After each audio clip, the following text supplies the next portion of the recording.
Married with Children premiered on April 5th, 1987, and it wasn't just a TV show, it was a cultural earthquake. It was the first primetime series to air on the brand new Fox Broadcasting Company, and it ran for an astounding 11 seasons, wrapping up in 1997. For a full decade, the Bundy household at 9674 Jeopardy Lane in Chicago, Illinois, was a place millions of viewers called a second home. What made Married with Children so special? It was unapologetically raw. It threw out the wholesome, a picture-perfect family sitcom formula that dominated television at the time and replaced it with something real, messy, and laugh-out-loud funny.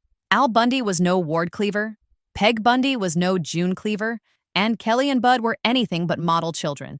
They were broke, they bickered, they daydreamed, and somehow through all the chaos, they loved each other, so even if they'd never admit it out loud. The show ran 259 episodes and remains one of the most beloved sitcoms in television history, still airing in syndication across the world today. But what happened to the faces behind the Bundys and their neighbors after the cameras stopped rolling? From remarkable career reinventions to personal triumphs and heartbreaking losses, the stories of this cast are every bit as compelling as the show itself. From career highs to personal twists, you won't want to miss where they are now. Before we get into it, hit subscribe and turn on notifications so you never miss another throwback deep dive like this one. Let's kick things off with number 1. Number 1, E.D. O'Neill, Al Bundy. When Ed O'Neill stepped into the worn-out shoes of Al Bundy in 1987, he was 41 years old and largely unknown to mainstream television audiences. What he created over the next decade was nothing short of a comedic masterpiece, a character so layered, so perfectly executed, and that Al Bundy became one of the most iconic figures in sitcom history. Al Bundy was a man defined by his past glory and present misery. A former high school football star who scored 4 touchdowns in a single game for Polk High, Al was now a shoe salesman at Gary's Shoes and Accessories, perpetually underpaid, underappreciated, and exhausted. His defining posture, hands shoved firmly down the front of his pants while watching television, became a cultural shorthand for resigned, comfortable defeat. But beneath all the grumbling and the get-rich-quick schemes and the legendary dislike of fat women coming into his shoe store, Al Bundy had a kind of battered dignity that audiences found both hilarious and strangely moving. Some of his greatest moments came through the No Mom Club, the national organization of men against Amazonian masterhood, a group of neighborhood men that Al led in increasingly absurd anti-feminist campaigns. And then there were his legendary 4 touchdowns in 1 game monologues, delivered with the passionate grief of a man who peaked too early and knew it all too well. What made O'Neill's performance so extraordinary was his commitment. He never played Al for pure buffoonery. There was always something real underneath. A man who genuinely tried, who genuinely hurt, who genuinely loved his family even while pretending he didn't. That grounded humanity is what elevated Married with Children above simple gross-out comedy. After the show ended in 1997, O'Neill faced what many assumed would be the inevitable typecasting trap. For a while, he worked steadily in film and television, roles in movies like Little Giants and Dutch, but nothing stuck the way Al Bundy had. Then came the role that changed everything. In 2009, he was cast as Jay Pritchett in ABC's Modern Family, a critically acclaimed mockumentary sitcom that would run for 11 seasons. His portrayal of the gruff but deeply loving patriarch earned him a Golden Globe Award in 2012 and introduced him to an entirely new generation of fans. It was a remarkable second act, proving that Ed O'Neill was never just Al Bundy. He was always a genuinely gifted actor waiting for the right material. On the personal side, O'Neill married actress Catherine Russoff in 1986. And the couple has been together ever since, a quiet, enduring love story that stands in amusing contrast to the chaos of the Bundy marriage. They have 2 daughters together. Today, at 78 years old, Ed O'Neill remains one of the most respected comedic actors of his generation. He's spoken warmly in recent years about both Al Bundy and Jay Pritchett, noting how each character gave him the opportunity to explore very different kinds of fatherhood. His journey reminds us that the best careers aren't always straight lines. Sometimes the greatest chapter is the one you didn't see coming. Number 2, Katie Sagal, Peg Bundy. If Ed O'Neill was the soul of Married with Children, Katie Sagal was its wild, teased hair, bonbon-eating heart. She was 33 years old when she first appeared as Peggy Bundy, and she turned what could have been a simple, nagging wife caricature into one of the most beloved comic creations in television history. And Peg Bundy was everything the traditional TV housewife wasn't. She didn't cook. She didn't clean. She watched television. spent Al's money with gleeful abandon, and greeted him at the door with a dazzling smile and zero interest in his problems. Her look was iconic: a towering auburn bouffant hairdo, skin-tight pants, high heels, and animal print everything. In an era when television was still grappling with what a modern woman looked like, and Peg Bundy was a gleefully subversive answer, a woman who simply refused to perform domestic labor and wasn't particularly sorry about it.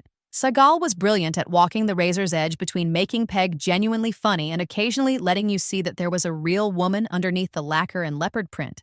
Her chemistry with O'Neill was electric. Their bickering had the rhythm of a couple who had been fighting for so long, it had become a form of intimacy. Behind the scenes, Maïssa Gall experienced one of the most heartbreaking moments of her life during the show's run. In 1991, she suffered a stillbirth, a devastating personal tragedy that the show handled in a remarkable way. The producers wrote her pregnancy into the season 6 storyline, but after the loss, the baby plot was written out. It was a painful chapter, but Segal has spoken about it with grace and openness in the years since. After Married with Children ended, Katie Sagal did what very few expected. She reinvented herself completely, not once, but twice. Her role as Leela in the animated cult classic Futurama showed her range as a voice actress. Then, in 2008, she was cast as Gemma Teller-Morrow in FX's Sons of Anarchy, a fierce, calculating, morally complex matriarch of a motorcycle club.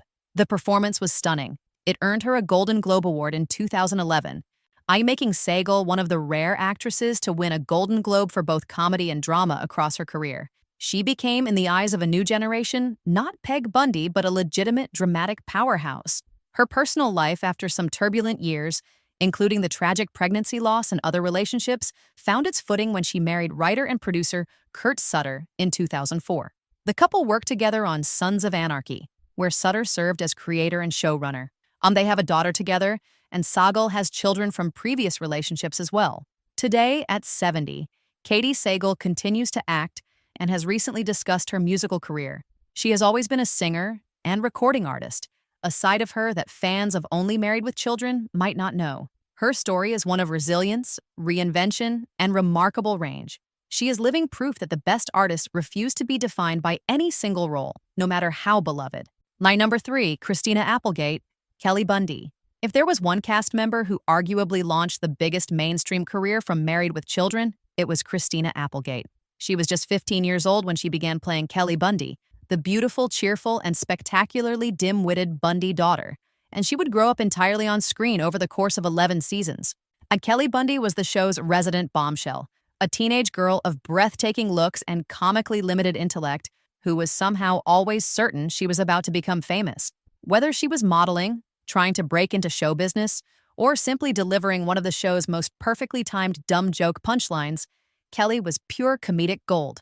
Applegate had a gift for physical comedy and impeccable timing that went far beyond what her age should have allowed, and she made Kelly lovable even when the jokes were at the character's expense. Watching Applegate grow through the series was genuinely remarkable. By the time the show ended, she had transformed from a teenager into a full-blown adult actress, and her talents had clearly outgrown the Bundy living room. Her post-show career was impressive almost immediately. She starred in the film Married with Children's late-run revival attempts, but also in films like The Big Hit and Just Visiting. Her real breakout came with Don't Tell Mom the Babysitter's Dead, and later with her Emmy Award-winning guest performance on Friends, where she played Rachel's manipulative sister Amy Green in 2003. A role so perfectly executed, it earned her enormous critical praise and a new generation of admirers. She went on to star in the critically loved NBC sitcom Samantha Who, and later appeared in the Netflix dark comedy Dead to Me opposite Linda Cardellini, a performance that earned her a Screen Actors Guild Award nomination and reminded everyone, if they needed reminding, that she is one of the finest comedic actresses of her generation. Her personal life has had its share of challenges. She was diagnosed with breast cancer in 2008 at the age of 36, underwent a double mastectomy, and faced the diagnosis with extraordinary courage and public transparency. And her openness helped raise awareness and inspired countless women navigating similar battles. She recovered fully and returned to work stronger than ever. More recently, she revealed in 2021 that she had been diagnosed with multiple sclerosis, another sobering challenge she has met with characteristic honesty and grace, speaking about it publicly to help destigmatize the disease. Christina Applegate is married to musician Martin Lenoble, and the couple has a daughter together. At 52, She has stepped back from on-screen work due to her MS diagnosis, but remains a beloved and respected figure in Hollywood. Her journey, from teenager in Al Bundy's living room to Emmy-winning, award-nominated actress and fearless health advocate, is one of the most compelling stories to emerge from this entire cast. Number 4, David Faustino, Bud Bundy. David Faustino was just 12 years old when he was cast as Bud Bundy, the perpetually girl-obsessed, frequently humiliated youngest Bundy child, and he would spend the next decade growing up right alongside his character. Bud was the family's self-proclaimed intellectual, a teenager with big dreams, an overinflated sense of his own attractiveness to women, and a seemingly magnetic ability to be rejected, embarrassed, or outmaneuvered at every turn. Some of Bud's funniest moments came from his ongoing rivalry with Sister Kelly, and the two of them engaged in a years-long war of insults that was as affectionate as it was vicious. He also had alter ego Grandmaster B, an aspiring rapper whose career never quite got off the ground, a running gag that captured the show's delight in deflating youthful ambition. Faustino was charming and natural on screen, with the kind of easy timing that's hard to teach. He and Applegate had genuine sibling chemistry. The bickering felt real because it was rooted in something warm. Not after the show ended, Faustino pursued a multifaceted entertainment career. He worked consistently in television, appearing in various roles across the years, and also pursued voice acting, perhaps most notably voicing Mako in The Legend of Korra, the acclaimed animated sequel series to Avatar, The Last Airbender, which introduced him to a massive new audience and cemented his status as a genuinely talented voice performer. He also pursued music seriously, unreleasing rap music under the Grandmaster B persona in ways that felt like a nod to his Married with Children days, and hosted several projects over the years. He's been candid in interviews about the challenges of transitioning away from a childhood role, noting that the typecasting trap is real, but that persistence matters. In his personal life, Faustino has a daughter and has spoken openly about his commitment to fatherhood. He has remained close to several of his Married with Children co-stars over the years and participates warmly in the show's nostalgic community of fans.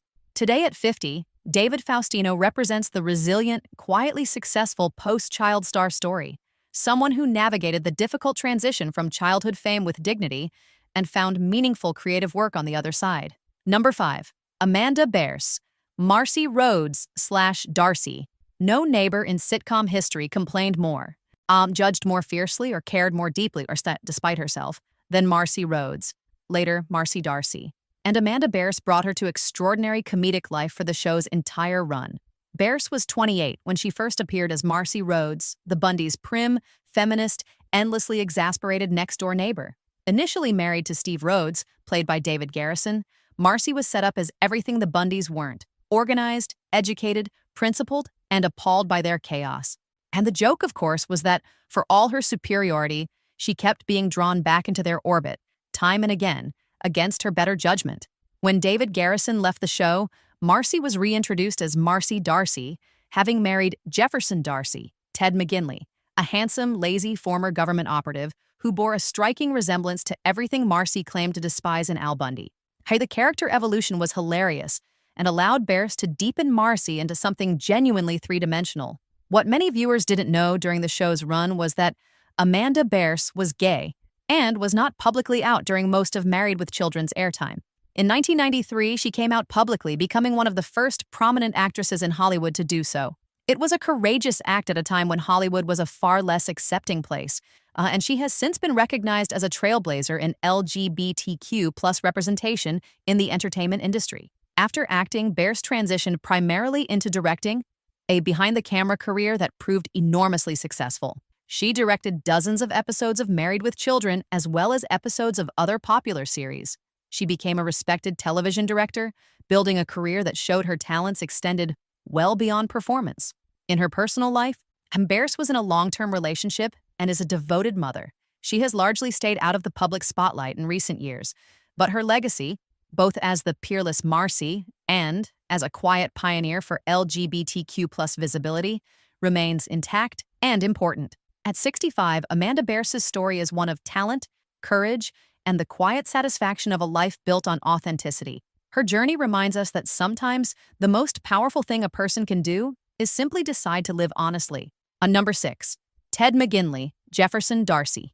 Jefferson Darcy arrived in Season 3 as Marcy's impossibly handsome new husband, and Ted McGinley brought him to life with a beautifully calibrated mix of vanity, laziness, and surprising sweetness.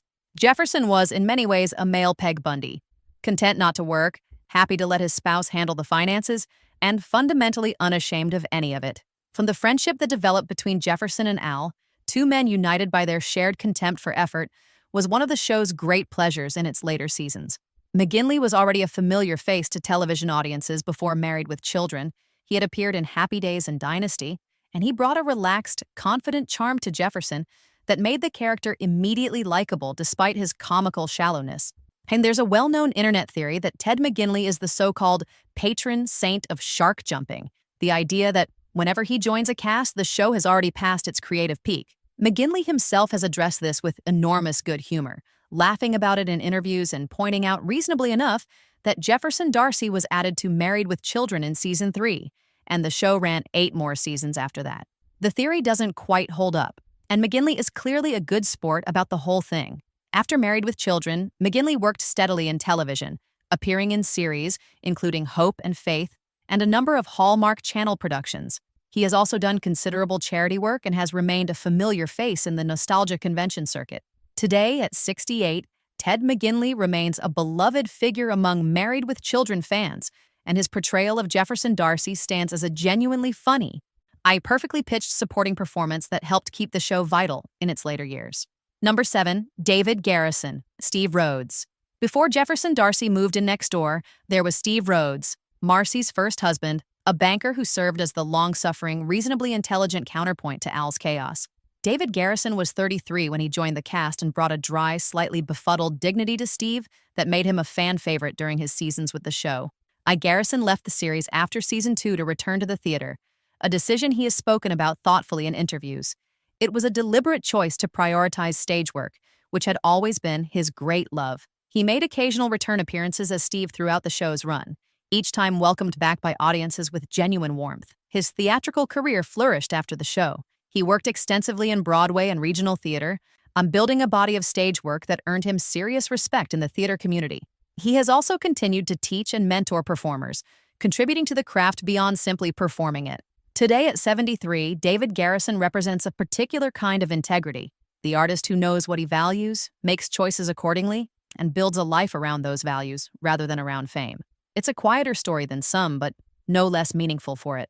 Number 8, from 1987 to 1997, and in the years that followed, the cast of Married with Children has shown us what life looks like after the cameras stop, full of reinvention, challenges, courage, and growth. Ed O'Neill gave us a second iconic patriarch in Jay Pritchett. Katie Sagal became a dramatic force nobody saw coming. Christina Applegate became one of her generation's finest actresses.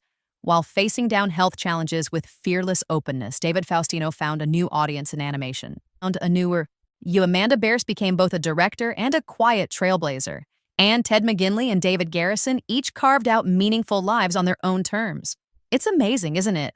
The show that everyone assumed was just rude, lowbrow fun turned out to be a launching pad for some of the most interesting careers and lives in modern entertainment. The Bundy family was never supposed to be aspirational, and yet the people who brought them to life have given us plenty to aspire to.